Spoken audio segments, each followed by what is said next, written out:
Baik, bismillahirrahmanirrahim. Assalamualaikum warahmatullahi wabarakatuh. Alhamdulillahi rabbil alamin. Wabihi nasta'inu ala umur dunya waddin. Wassalatu wassalamu ala asyrafil anbiya'i wal mursalin. Sayyidina Muhammadin wa ala alihi wa sahbihi ajma'in amma ba'd. Pertama-tama dan yang paling utama, marilah kita ucapkan puja dan puji syukur kehadirat Allah Subhanahu wa taala yang telah memberikan kita nikmat kesempatan dan nikmat kesehatan sehingga saya bisa membuat video ini dalam rangka final pengantar teknologi informasi. Salawat serta salam tak lupa kita kirimkan kepada junjungan besar kita Nabiullah Muhammad sallallahu alaihi wasallam yang telah mengantarkan kita dari zaman kegelapan menuju zaman terang benderang. Baik, alhamdulillah pada kali ini saya Mahabintang Palabonang ingin membuat suatu video yang ditugaskan oleh langsung dari Ibu Swatri Jura terkait dengan tema yang bisa dibilang marak. Kenapa? Karena ini sudah digunakan, kita sering gunakan pada zaman ini, dan bahkan bisa dibilang kita sangat butuhkan. Makanya saya mengambil tema ini dengan tema internet. Kita sekarang masuk di slide di internet.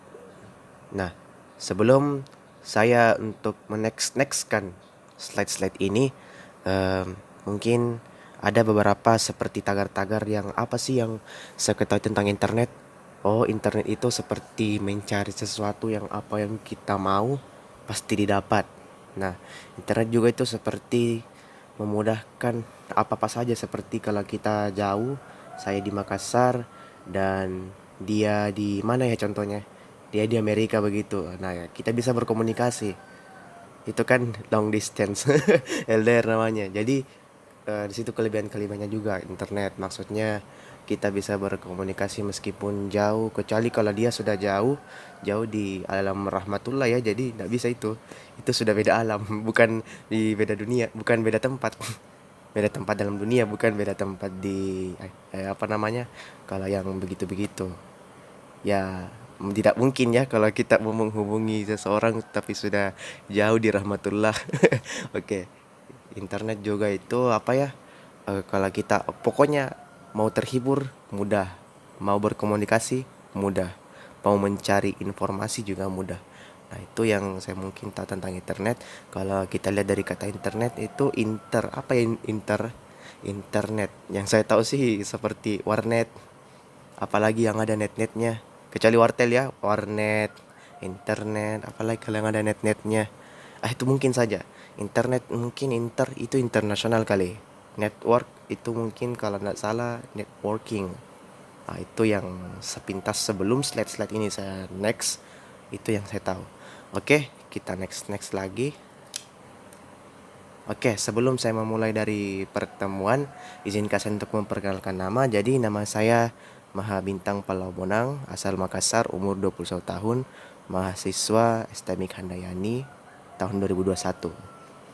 Saya juga kelas TID dan juga kebetulan menjadi ketua tingkat dalam kelas tersebut. Jadi kalau mau mencari nomor induk mahasiswa saya itu 2021 020 137. Dan alhamdulillah saya juga termasuk dari salah satu alumni pesantren yang saya sudah lama tinggal di 6 atau 7 tahun di Pondok Pesantren Tahfidzul Quran Al-Masih Makassar. Itu mungkin seputar tentang saya. Nah, kalau ada mungkin di sini bisa melihat foto ganteng yang senyum dan bertopi hitam, sangat bahagia sekali saya lihat fotonya. Nah, inilah saya. Cuman bedanya kalau di sini bahagianya dapat kacamata. Kalau yang di video ini ya lumayan merasa ganteng lah. Oke, next. Oke, untuk pertama saya akan menjelaskan tentang definisi internet. Apa sih itu internet, gimana begitu? Oke, kita next. Definisi internet. Ya, jadi kan tadi saya jelaskan internet itu apa ya? Mungkin internet internasional kali, atau mungkin netnya networking. Nah, mungkin saya betul sini networking. Terus internasionalnya saya kira internasional, ternyata interconnection. Next, network of networks. Jaringan dari jaringan atau sistem komunikasi global yang menghubungkan komputer-komputer dan jaringan-jaringan komputer di seluruh dunia, jaringan yang menghubungkan seluruh komputer publik yang ada sehingga dimungkinkan untuk dilakukan pertukaran informasi. Oke, kalau kita rangkum dari 4 penjelasan ini, internet adalah suatu jaringan komunikasi yang memiliki fungsi untuk menghubungkan antara satu media elektronik dengan media elektronik yang lain dengan cepat dan tepat. Jaringan komunikasi tersebut akan menyampaikan beberapa informasi yang dikirim melalui transmisi sinyal dengan frekuensi yang telah disesuaikan. Untuk standar global dalam penggunaan jaringan internet sendiri menggunakan TCP/IP, Transmission Control Protocol, Internet Protocol. Istilah TCP/IP merupakan bentuk protokol pertukaran paket yang digunakan oleh berbagai pengguna global. Kemudian, proses untuk menghubungkan antara rangkaian internet tersebut dengan internet working. Menurut salah satu ahli dalam bidang IT, Onno W. Purbo menjelaskan bahwa pengertian internet adalah suatu media yang digunakan untuk mengefisienkan proses komunikasi menggunakan aplikasi seperti website, email, atau VoIP. Jadi itu maksud dari definisi internet. Kita sudah lihat tadi kalau di sini internet.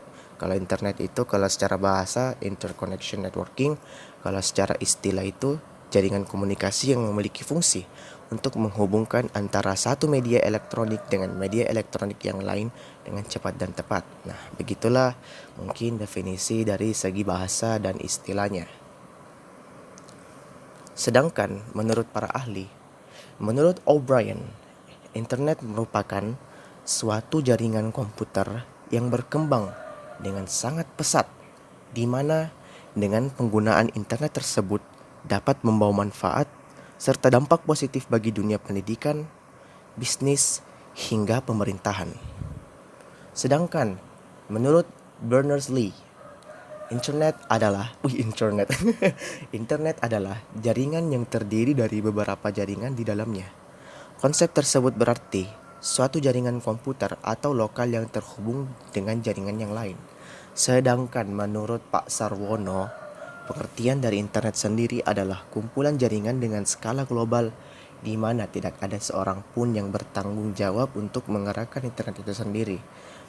Kalau kita lihat dari tiga definisi internet, ternyata internet itu kalau kita lihat ternyata secara global mempunyai manfaat-manfaat yang banyak sekali dan juga banyak juga keunggulan-unggulan dalam memudahkan kehidupan kita sekarang ini, apalagi kita sekarang masuk di dunia 4.0. Hai, kembali lagi.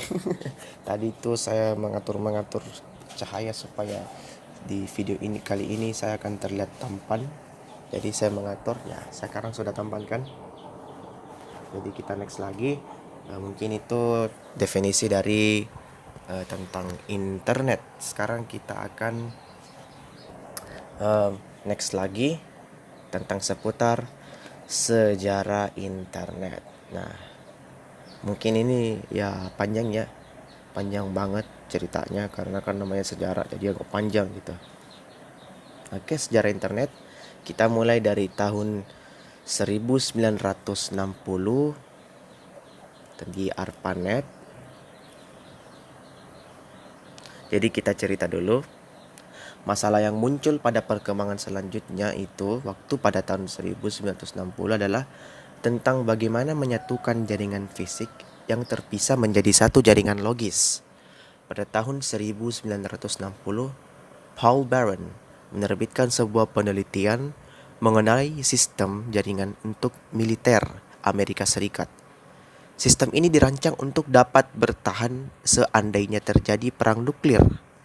Dengan sistem ini, informasi yang melintas dibagi-bagi dalam bentuk yang lebih kecil yang disebut sebagai message block atau blok pesan. Di tempat lain, Donald Davis juga mengembangkan teknologi jaringan yang hampir mirip teknologi ini, berbasis sebuah sistem yang ia beri nama packet switching. Dengan berbagai kelebihan dibandingkan teknik-teknik sebelumnya, antara lain memiliki utilisasi pita jaringan yang lebih baik dan waktu respon yang lebih cepat dibandingkan sirkuit tradisional. Teori matematis untuk teknologi ini kemudian dikembangkan oleh Leonard Kilrock dari MIT.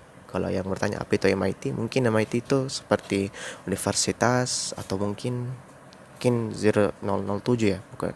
Entahlah. Riset lanjutan kemudian dilakukan oleh Tommy Crash dan Paul Barron, dinanai oleh militer Amerika Serikat. Mereka berusaha memanfaatkan sistem message block yang ditemukan sebelumnya untuk memecahkan masalah kerentanan struktur pada teknologi sistem jaringan yang ada. Kerentanan ini terjadi akibat struktur routing yang terpusat, sehingga bila rusak, seluruh sistem akan internet merupakan jaringan komputer yang dibentuk oleh Departemen Pertahanan Amerika Serikat pada tahun 1969. Itu kan apa lagi namanya? Belum namanya internet, belum di situ. Jadi ini nama-nama tadi seperti packet switching, seperti message block, belum di situ belum dinama internet. Melalui proyek lembaga ARPA. Nah, bisa kita lihat di sini ada apa namanya? Ada di ARPA, tulisan di slide ini yang mengembangkan jaringan yang dinamakan ARPANET, atau yang disingkat dari Advanced Research Project Agency Network, di mana mereka mendemonstrasikan bagaimana dengan hardware dan software komputer yang berbasis Unix. Tujuan awal dibangunnya proyek itu adalah untuk keperluan militer. Pada saat itu, Departemen Pertahanan Amerika Serikat (US Department of Defense) membuat sistem jaringan komputer yang tersebar dengan menghubungkan komputer di daerah-daerah vital untuk mengatasi masalah bila terjadi serangan nuklir dan untuk menghindari terjadinya informasi terpusat yang apabila terjadi perang dapat mudah dihancurkan. Pada mulanya, ARPANET hanya menghubungkan 4 situs saja, yaitu Stanford Research Institute, University of California, Santa Barbara, University of Utah, di mana mereka membentuk satu jaringan terpadu pada tahun 1969, dan secara umum ARPANET diperkenalkan pada bulan Oktober 1972. Tidak lama kemudian, proyek ini berkembang pesat di seluruh daerah dan semua universitas di negara tersebut ingin bergabung, sehingga membuat ARPANET kesulitan untuk mengaturnya. Oleh sebab itu, ARPANET dipecah menjadi dua, yaitu MILNET untuk keperluan militer dan ARPANET baru yang lebih kecil untuk keperluan non-militer seperti universitas-universitas gabungan. Kedua jaringan akhirnya dikenal dengan nama DARPA Internet yang kemudian disederhanakan menjadi internet. Nah, begitulah sejarahnya kenapa namanya internet, karena ada terbagi dua dan kemudian disatukan dinamakan menjadi internet gitu.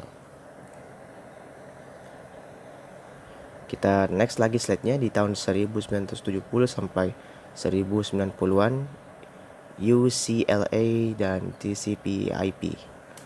Tahun 1971, Ray Tomlinson berhasil menyempurnakan program email yang ia ciptakan setahun yang lalu untuk ARPANET. Program email ini begitu mudah sehingga langsung menjadi populer. Pada tahun yang sama, ikon juga diperkenalkan sebagai lambang penting yang menunjukkan atau pada. Tahun 1973, jaringan komputer ARPANET mulai dikembangkan ke luar Amerika Serikat. Computer University College di London merupakan komputer pertama yang ada di luar Amerika yang menjadi anggota jaringan ARPANET. Pada tahun yang sama, dua orang ahli komputer yakni Vincent Cerf dan Bob Kahn mempresentasikan sebuah gagasan yang lebih besar yang menjadi cikal bakal pemikiran internet. Ide ini dipresentasikan untuk pertama kalinya di Universitas Sussex. Hari bersejarah berikutnya adalah tanggal 26 Maret 1976, ketika Ratu Inggris berhasil mengirimkan email dari Royal Signals and Radar Establishment di Malvern. Setahun kemudian, sudah lebih dari 100 komputer yang bergabung di ARPANET membentuk sebuah jaringan atau network. Pada 1979, Tom Truscott, Jim Ellis, dan Steve Beloven menciptakan newsgroups pertama yang diberi nama Usenet. Tahun tahun 1981, France Telecom menciptakan gebrakan dengan meluncurkan telepon televisi pertama, di mana orang bisa saling menelpon sambil berhubungan dengan video link. Sebuah komputer yang membentuk jaringan semakin hari semakin banyak, maka dibutuhkan sebuah protokol resmi yang diakui oleh semua jaringan. Pada tahun 1982 dibentuk Transmission Control Protocol atau TCP dan Internet Protocol atau IP yang kita kenal semua. Begitulah sejarah-sejarahnya waktu dibentuk TCP/IP. Sementara itu di Eropa muncul jaringan komputer tandingan yang dikenal dengan Ionet yang menyediakan jasa jaringan komputer di negara-negara Belanda, Inggris, Denmark, dan Swedia. Jaringan Ionet menyediakan jasa email dan newsgroup Usenet.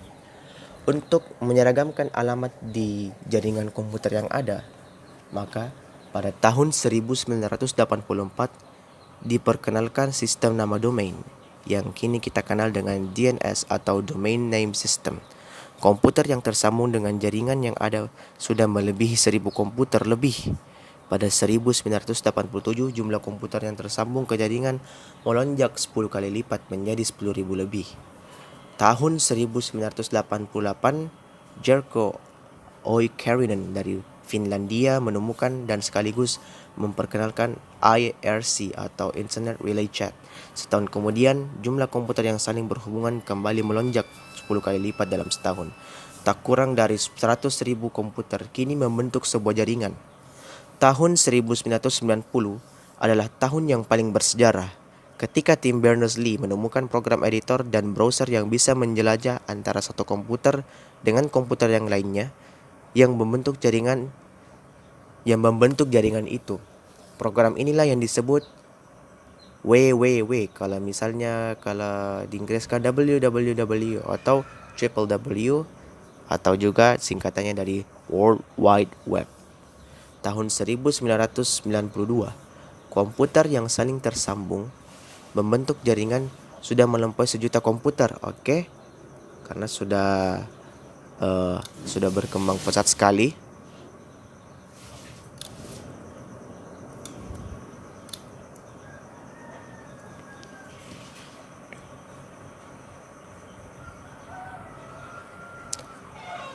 Dan pada tahun yang sama muncul istilah surfing the internet.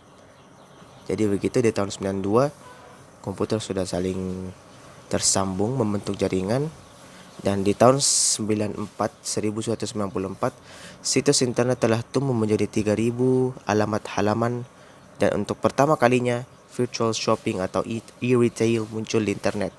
Dunia langsung berubah. Pada tahun yang sama Yahoo didirikan, yang juga sekaligus kelahiran Netscape Navigator.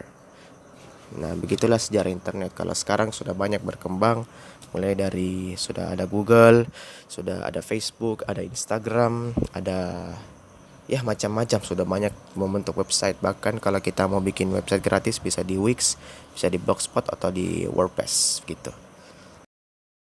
Oke. Setelah kita membahas sejarah-sejarah dari internet, kita sekarang beralih ke arsitektur internet. Nah, arsitektur internet itu misal internet kan tidak langsung jalan, pasti mempunyai seperti rangka-rangka jaringannya bagaimana, ketemu ini ketemu itu, dan mari kita ulas bagaimana ceritanya sebuah internet itu berjalan. Nah, kita bisa lihat di sini di arsitektur internet. Wow. Kalau jujur, kesan pertama saya, apa ya ini? Ini apa? Backbone. Ada, kita lihat di sini ada backbone ISP, ada private peering, ada backbone ISP, corporate LAN, ISP web farm. Apa ini semua? Kenapa kok bisa menyambung ini? Apa namanya? Nah, kita sini belum tahu. Ini ada LAN, ada LAN. Oke, kita next. Nah, apakah tadi itu yang disebut-sebutkan istilah-istilah baru yang mungkin kita baru dengar? Oke, kita next. Ternyata setiap komputer dan jaringan terhubung secara langsung maupun tidak langsung ke beberapa jalur utama yang disebut Internet Backbone. Jadi tadi itu kalau kita kembali ke slide sebelumnya, ini namanya Internet Backbone. Makanya ada tadi namanya backbone gitu. Bukan unrandom backbone ya. Internet Backbone maksudnya apalagi namanya, menghubungkan itu di atas, terhubung secara langsung maupun tidak langsung. Dan kita next, internet backbone ialah yang artinya koneksi atau saluran pusat yang didesain untuk mentransferkan atau mengirimkan aliran lalu lintas data yang ada di dalam suatu jaringan. Backbone banyak digunakan untuk menghubungkan jaringan lokal LAN dan jaringan yang memiliki jangkauan lebih luas seperti WAN atau MAN secara bersamaan. Nah, prinsipnya infrastruktur telekomunikasi terbagi menjadi 3 bagian utama yang berhubungan dengan pembangunan jaringan backbone, antara lain yang pertama backbone internasional, backbone domestik, dan jaringan akses. Ya, kita jelaskan apakah itu backbone internasional. Backbone internasional merupakan jaringan yang menghubungkan antara trafik domestik ke dalam jaringan internasional menggunakan satelit internasional dan regional serta kabel optik bawah laut sebagai sarana utama. Yang kedua ada backbone domestik, merupakan sarana infrastruktur yang mana menghubungkan kota-kota yang ada di Indonesia. Untuk hubungan di kota-kota metropolitan yang ada di bagian barat Indonesia umumnya dihubungkan dengan kabel optik. Sedangkan untuk radio terestrial dan satelit telah terhubungkan ke seluruh daerah di Indonesia. Yang ketiga ada jaringan akses, merupakan jaringan yang langsung terhubung ke pelanggan. Jaringan inilah yang membutuhkan investasi lebih besar dengan berbagai variasi teknologi. Secara garis besar terbagi menjadi 2, yaitu menggunakan kabel dan wireless. Umumnya jumlah pelanggan serta masing-masing operator menunjukkan jumlah akses internet yang tersedia. Oke, sekarang itu sudah kita jelaskan apa itu prinsip-prinsip backbone, ada internasional, domestik, dan jaringan akses. Sekarang kita sebelum masuk penjelasan di fungsi internet backbone, saya mau jelaskan beberapa cara kerja dari backbone. Dapat dikatakan hingga kini penggunaan backbone di dalam jaringan yang terbaik adalah penggunaannya di internet. Jika kamu lihat hampir semua browser, streaming, maupun arus lalu lintas data lain menggunakan backbone di dalam jaringannya. Mereka terdiri dari 2 bagian, yaitu router jaringan serta switch yang terhubungkan serta kabel serat optik. Tadi kan sudah disebutkan. Biasanya setiap link serat yang ada pada backbone menyediakan sekitar 100 giga per second bandwidth jaringan. Sangat jarang komputer langsung terhubungkan dengan backbone. Sebaliknya, ISP atau penyedia jasa terhubungkan langsung kepada backbone jaringan dan secara tidak langsung komputer terhubungkan ke backbone. Jaringan backbone seringkali digunakan karena kemampuan yang dimilikinya cukup ampuh untuk mencegah terjadinya bottleneck yang bisa saja menyerang server pusat. Biasanya jenis kabel yang digunakan adalah fiber optik dengan menggunakan kabel RG garis 58 garing 8. Untuk jenis konektor yang digunakan pada jenis fiber optik adalah seperti ST, BNC yang terdapat pada kabel RG58 serta AUI pada kabel RG8. Jaringan backbone yang sering kali digunakan merupakan jaringan yang menyediakan infrastruktur sebagai pendukung jaringan lokal yang terhubungkan dengan pusat, di mana seluruh karyawan bisa melakukan sharing data dengan proses yang cepat dan mudah. Selain itu, penggunaan jaringan backbone juga sering digunakan di area kampus dengan merancang jaringan lokal yang difungsikan di setiap bangunan dan terhubungkan ke sistem pusat dapat memungkinkan sharing data dengan melalui interkoneksi jaringan, yang mana semua jaringan bisa berjalan independen namun tetap dapat saling bertukar di dalam jaringan terhubung. Oke, kita jelaskan lagi fungsi internet backbone. Tadi yang ternyata saya sudah jelaskan ya. Ternyata ada di sini semua. Saya jelaskan ulang lagi. Kemampuan yang dimiliki oleh backbone dapat membantu melakukan transfer data mencapai 100 megabyte per second sehingga mengurangi terjadinya bottleneck, kondisi di mana terjadi beban user atau kepadatan yang digunakan untuk mengakses data di dalam jaringan. Meningkatkan interkoneksi dalam jaringan-jaringan lokal yang sudah dibangun menggunakan teknik dual ring sehingga dapat memiliki fault tolerance yang cukup tinggi. Oke, itulah penjelasan tentang backbone tadi. Sekarang kita masuk dalam sektor jaringan selain backbone. Ini apa ya? Ini ada kayak seperti satelit. Ada juga yang satelit begini, ada juga yang begini dan begitu. Apakah ini namanya? Ternyata dalam dunia arsitektur internet itu ada semacam tiga jaringan begitu. Ada namanya LAN, ada juga dibilang WAN dan MAN. Jadi kita bisa lihat di sini LAN, Local Area Network. LAN merupakan jenis arsitektur jaringan di mana jaringannya hanya mencakup area lokal.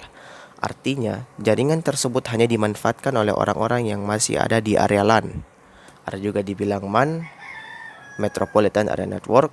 MAN merupakan arsitektur jaringan yang jangkauannya lebih luas jika dibandingkan dengan LAN. Teknologi yang digunakan sudah lebih canggih dibandingkan seluruh jaringan komputer yang memakai LAN. Alasan mengapa MAN menggunakan jangkauan yang lebih luas adalah karena jaringan ini biasanya digunakan untuk menghubungkan jaringan komputer antar kota. Namun untuk bisa membuat atau menerapkan jaringan MAN, maka diperlukan adanya operator telekomunikasi. Operator inilah yang nantinya akan berperan untuk menghubungkan antara jaringan komputer yang satu dengan jaringan komputer yang lainnya. Ada juga yang disebut dengan WAN, Wide Area Network. Jaringan komputer yang jangkauannya lebih luas lagi dibandingkan MAN adalah WAN. Teknologi yang digunakan pun juga sudah lebih canggih jika dibandingkan dengan LAN maupun MAN. Jika MAN digunakan untuk menghubungkan jaringan antar kota, sementara WAN bisa digunakan untuk menghubungkan jaringan komputer antar negara. Bahkan, WAN juga bisa digunakan untuk menghubungkan antar benua. Untuk bisa menghubungkan jaringan komputer tersebut ke berbagai negara, jaringan WAN memerlukan kabel fiber optik.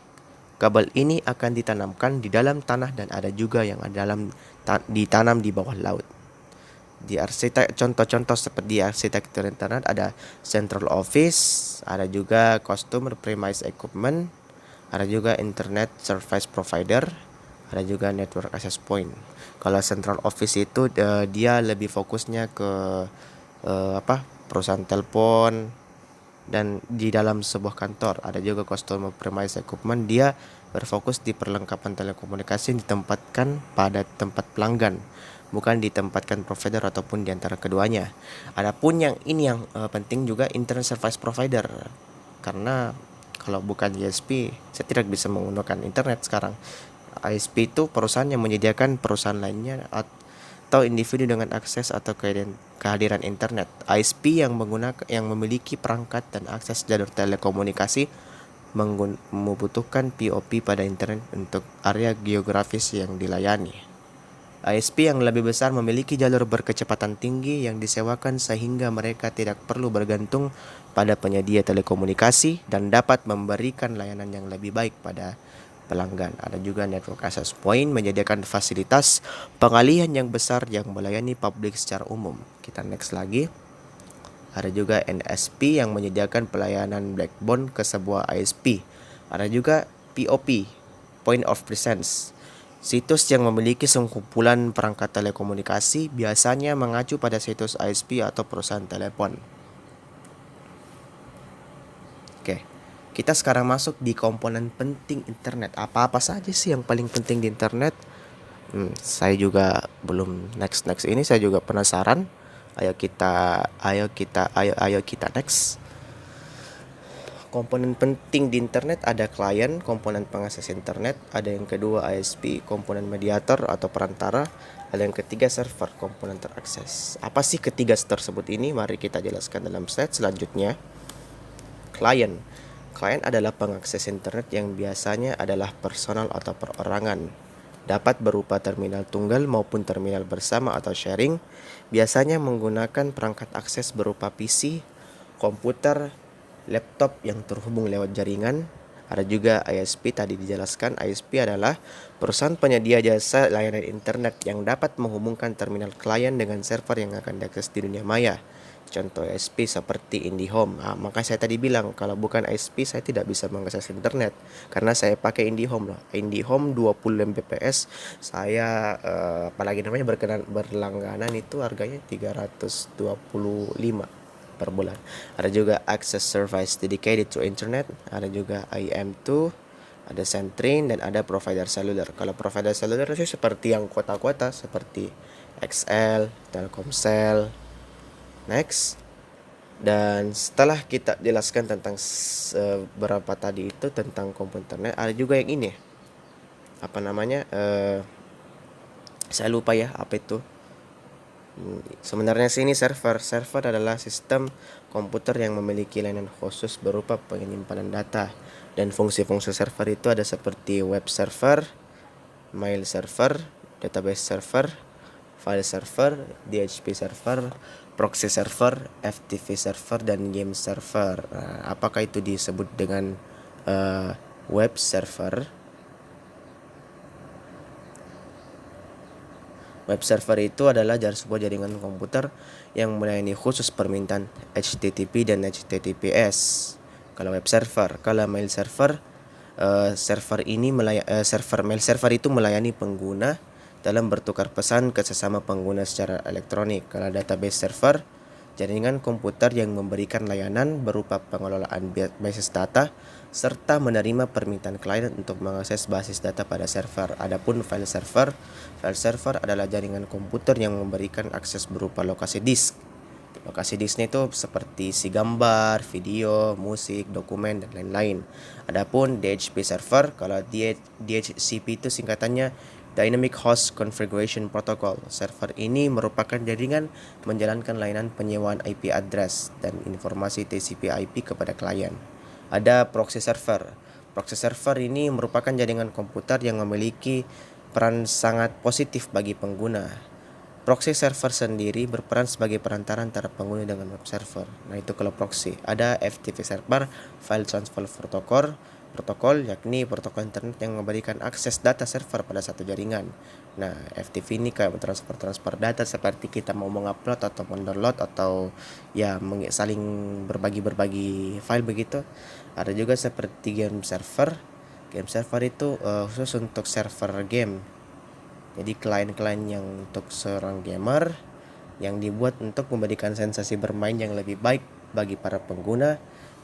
Nah, itu gunanya untuk game server. Kita next lagi, perangkat dan media akses internet. Dan kita sudah jelaskan tentang arsitektur internet, sejarahnya. Sekarang apa yang kita pakai dalam untuk mengakses internet?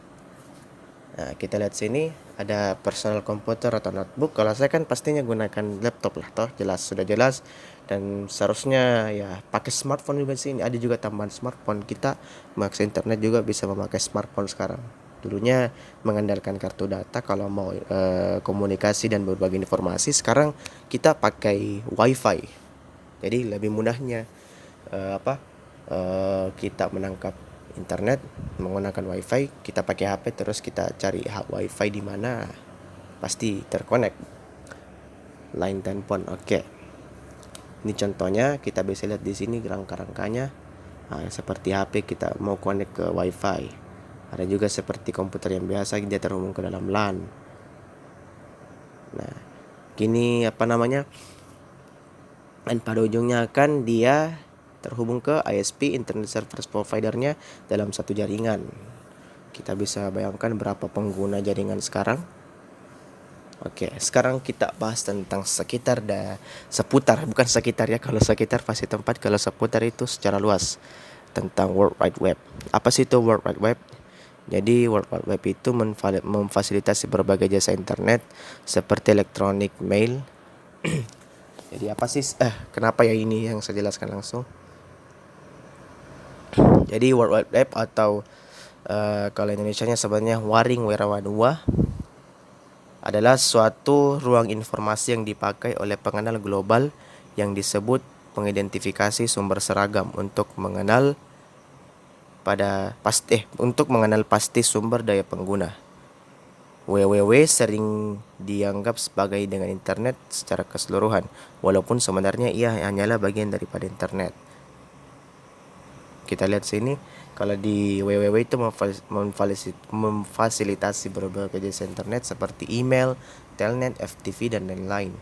Aplikasi untuk mengakses internet disebut web browser. Nah, kalau tidak ada www, mungkin kita agak sulit untuk mengakses internet, karena kan di www itu kan gunanya memfasilitasi untuk jasa internet. Dan kita bisa lihat di sini, untuk mengakses internet web browser menggunakan aplikasi komputer yang memungkinkan kita menggunakan komputer untuk menjelajahi dokumen-dokumen www dan seluruh fasilitas yang tersedia di internet, misal Google Chrome, Firefox, dan Opera. Adapun juga yang disebut dengan URL atau singkatan dari Uniform Search Locator. Apa sih sebenarnya itu dari URL? URL adalah rangkaian karakter yang menurut suatu format standar tertentu yang digunakan untuk menunjukkan alamat suatu sumber seperti dokumen dan gambar di internet. Nah, itu yang disebut dengan URL. Kita bisa lihat di sini ya URL. Nah, ini sumbernya dari HTTP, search HTTP type, oke. Host domain, nah ini yang webnya. Path or directory, di mana tempatnya, dan nama filenya. Ini contohnya. Penggunaan dari URL. Oke, sekarang kita masuk di DNS, bukan DNA.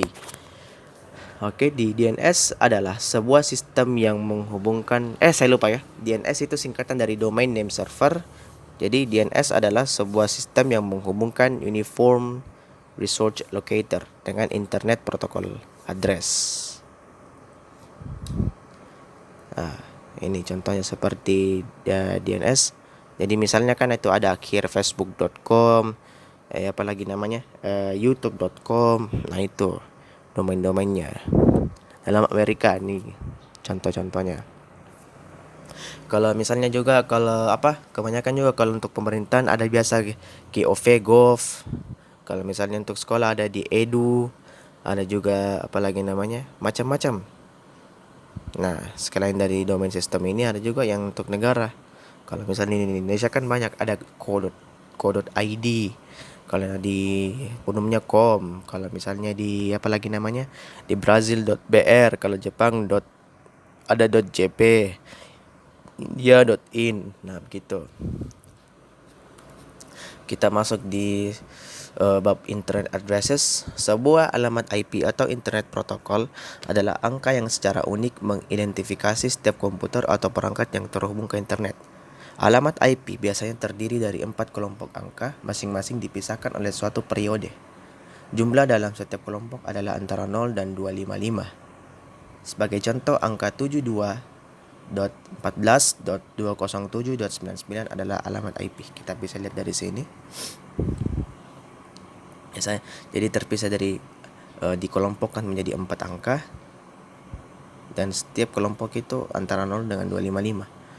Ini IP address-nya dan domainnya google.com. Setiap nama domain mengandung top level domain yang merupakan bagian akhir dari nama domain. Sebuah TLD seperti com pada gambar di atas mengidentifikasi jenis organisasi yang berhubungan dengan domain. Server internet dan bagian GTLD dari nama domain seringkali tidak diperlukan. Organisasi yang memberikan dan mengendalikan top level domain adalah Internet Corporation, ditugaskan nama dan nomor. Nama domain system adalah metode yang menggunakan internet untuk menyimpan nama domain dan alamat IP yang berhubungan. Ketika Anda menentukan nama domain, server DNS menerjemahkan nama domain ke alamat IP yang terkait sehingga data dan informasi dapat diteruskan ke komputer yang benar. Sebuah server DNS adalah server internet yang biasanya dikaitkan dengan penyedia internet. Pertemuan internet telah menyebabkan kekurangan alamat IP. Dengan demikian, skema IP baru pengalamatan yang disebut IPv6 dapat meningkatkan jumlah alamat IP yang tersedia.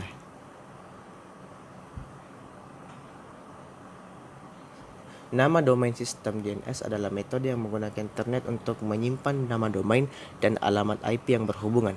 Ketika Anda menentukan nama domain, server DNS menerjemahkan nama domain ke alamat IP yang terkait dengan data dan sehingga data dan informasi dapat diteruskan ke komputer yang benar. Sebuah server DNS adalah server internet yang biasanya dikaitkan dengan penyedia akses internet.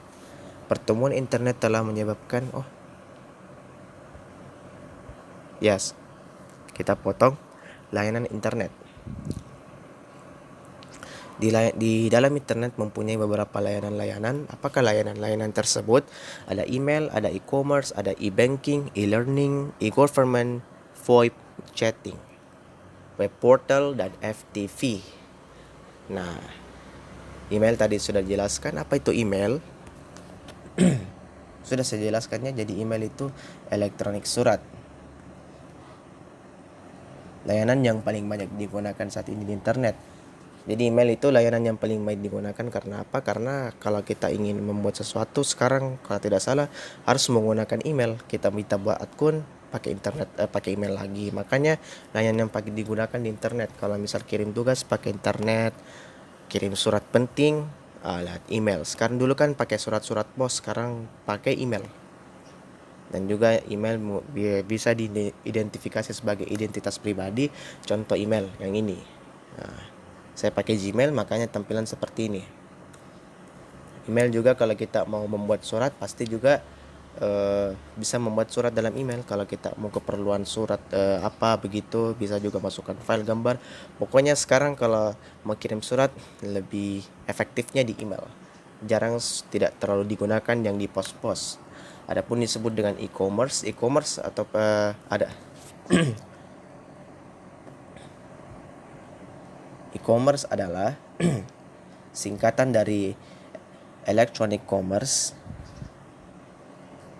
adalah pemasaran secara atau dengan media elektronik. E-commerce ini mencakup distribusi, penjualan, pembelian, marketing, dan service dari sebuah produk yang dilakukan dalam sebuah jaringan elektronika seperti internet atau bentuk jaringan komputer yang lain. E-commerce bukan sebuah jasa atau sebuah barang, tetapi merupakan perpaduan antara jasa dan barang. E-commerce dan kegiatan yang terkait melalui internet dapat menjadi penggerak untuk memperbaiki ekonomi domestik melalui liberalisasi jasa domestik dan mempercepat integrasi dengan kegiatan produk global. Karena e-commerce akan meningkatkan perdagangan domestik dengan perdagangan dunia. Nah, itu penggunaan e-commerce. Sudah dilakukan dengan internet mulai dari pembelian barang, pemesanan, pembayaran dan pengiriman. Nah, contoh dari e-commerce, kalau kita mau beli barang atau mau kirim, ada di aplikasi Shopee, ada di Lazada, dan di aplikasi Tokopedia. Pokoknya dengan ketiga aplikasi tersebut memudahkan kita untuk memilih barang atau mencari barang yang kita inginkan. Dulu kalau kita mau pergi ke mall, sekarang tidak usah ke mall. Sekarang kita buka layanan internet, buka di Shopee, pesan, pembayarannya juga bisa dengan memakai e-banking, selesai. Oke, next kita di e-banking. Jadi e-banking adalah kegiatan yang melakukan transaksi pembayaran dan transaksi lainnya melalui internet dengan website milik bank yang dilengkapi dengan sistem keamanan. Bukan sebenarnya meskipun dengan website sekarang sudah memakai aplikasi. Jadi itu lebih mudah lagi untuk bertransaksi. Aplikasi teknologi informasi ini yang terus berkembang dan dimanfaatkan untuk menjawab keinginan nasabah perbankan yang menginginkan servis cepat, aman, nyaman, murah, dan tersedia di setiap tempat. Jadi memudahkan sekali. Kalau kita ingin membayar sesuatu meskipun kita tidak punya uang langsung, kita bisa pakai e-banking. Kita kirim, misalnya kalau kita punya e-banking, kita langsung kirim ke e-wallet begitu, seperti di Dana ataupun di ShopeePay atau di OVO. Itu sangat memudahkan dalam transaksi. Contoh yang di banking ini ada BCA Mobile, ada BRI Mobile, ada BNI Mobile juga, dan ada yang terakhir BSI Mobile.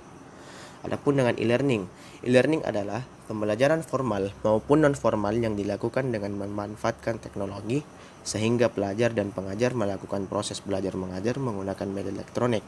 Saat ini penggunaan e-learning juga sudah semakin maju, tidak hanya satu arah saja dari pengajar kepada siswa, melainkan sudah bisa interaksi dua arah dari siswa kepada pengajar.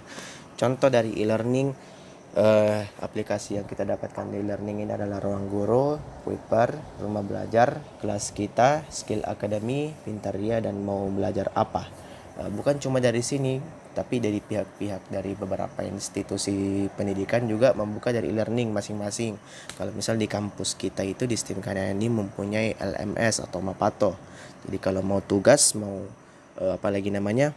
mau untuk materi-materi yang dipelajari itu kita bisa buka, mahasiswa bisa buka di LMS Handayani. Adapun disebut dengan e-government. E-government itu adalah suatu upaya untuk mengembangkan penyelenggaraan kepemerintahan yang berbasis elektronik. Dan juga e-government digunakan sebagai penggunaan teknologi informasi oleh pemerintah untuk memberikan informasi dan pelayanan bagi warganya, urusan bisnis, serta hal-hal lain yang berkenaan dengan pemerintahan. Nah, kita bisa lihat sini di pemerintahan Sulawesi Selatan juga mempunyai e-government, ada websitenya di sulselprov.gov.id atau .go.id. Nah, kita bisa lihat di sini apa-apa saja berita-berita, apa yang penting dan apa penyampaian-penyampaian yang secara keseluruhan bagi masyarakat Sulawesi Selatan. Ada juga dengan disebut VoIP, Voice over Internet Protocol, adalah layanan internet yang memungkinkan komunikasi daring via telepon antar pengguna dengan tanpa biaya. Pengembangan VoIP juga masih terus dilakukan agar komunikasi jarak jauh ini bisa dilakukan dengan lebih lancar, cepat, dan bebas kendala. Contohnya seperti kita mau komunikasi cepat lagi, daringnya kalau contohnya seperti yang aplikasi Zoom yang ada di gambar seperti ini.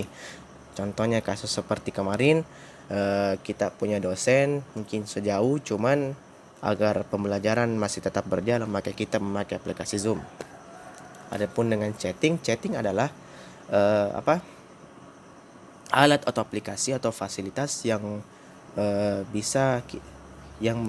bisa memudahkan kita berkomunikasi dengan orang-orang lain jauh lah begitu toh. Dan chatting tidak hanya mengirim pesan teks saja, sekarang chatting bisa mengirimkan emoticon, pesan suara, bahkan video. Dan sekarang chatting adalah cara komunikasi yang paling efektif dan efisien saat ini. Kenapa? Tidak perlu bicara, tinggal mengetik saja sudah terkirim. Kita sudah apa yang kita ingin katakan sudah tersampaikan kepada orang yang kita ajak berkomunikasi. Contoh di aplikasi WhatsApp ini sekarang sudah tidak perlu bilang harus keluar bersuara, cukup mengetik, sampaikan dan sudah gitu. Adapun layanan internet seperti web portal adalah situs web yang menyediakan kemampuan tertentu yang dibuat sedemikian rupa mencoba menuruti selera para pengunjungnya. Seperti di Google, kalau kita ingin mencari sesuatu, pasti Google dapat. Karena Google sekarang menjadi mesin pencari utama di dunia. Adapun yang disebut dengan file transfer protocol, jadi file transfer protokol adalah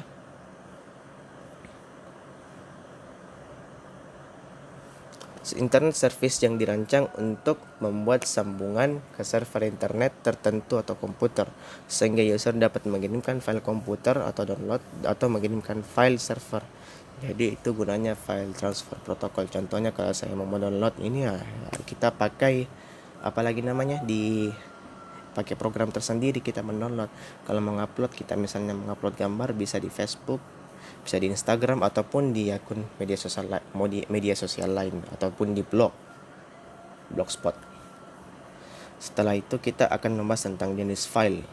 Nah, biasanya kalau kita di internet mendapatkan jenis file itu ada yang tersimpan dan mudah diakses oleh para pengguna.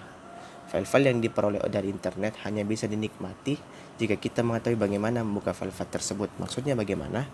Nanti saya jelaskan. Untuk dapat membuka sebuah file dokumen, maka file tersebut harus dibuka dengan aplikasi yang sesuai dengan jenis file yang bersangkutan, meskipun ada beberapa jenis file yang kompatibel dengan aplikasi lain. Contoh, kalau kita mendapatkan file seperti PDF, berarti kita harus membuka dengan Adobe Acrobat Reader. Kalau kita mau buka dengan file PPT, berarti kita harus membuka dengan aplikasi Microsoft Office, PowerPoint dan sebagainya. Contoh-contohnya kalau buka yang ekstensi doc pakai Word, kalau XLS, Excel, kalau zip itu yang harus dipakai seperti WinRAR atau WinZip dan lain-lain. Kalau misal juga ada MKV, nah itu berarti film, VLC dan lain-lain. Oke, kelebihan dan kekurangan internet. Kelebihannya konektivitas dan jangkauan global, akses 24 jam, kecepatan, kenyamanan, kemudian akses, biaya relatif, interaktivitas dan fleksibilitas. Oke. Kelebihannya kita bisa menjangkau apapun dengan global dan akses 24 jam kapanpun dan dimanapun tanpa terbatas. Kecepatan juga, cepat langsung muncul ada, tidak usah kayak pergi ke sini ke situ. Kemudian akses, biaya relatif dan interaktivitas dan fleksibilitas. Kekurangannya itu clutter dan never ending search. Maksudnya never ending, kita mencari sesuatu pasti sudah ada dan agak sulit dalam pencarian tersebut. Dan juga biasanya yang kita temukan dari internet virus. Jadi kalau misalnya dapat lagi dalam sesuatu pencarian ada lagi seperti virus lagi ataupun dan semacamnya. Dan juga reliabilitas dan validitas sumber itu agak masih masih diragukan, dan ketergantungan pada jaringan telepon dan internet service provider. Nah, inilah yang menjadi kekurangan sekali karena kita sangat bergantung, sedikit-sedikit kita butuh internet. Sedikit-sedikit butuh internet. Jadi seperti kita mengabaikan di dunia yang nyata lebih ke dunia maya. Terima kasih atas perhatiannya. Semoga apa yang disampaikan itu sudah saya pahami dan juga ya pokoknya bagus-bagus lah. Terima kasih.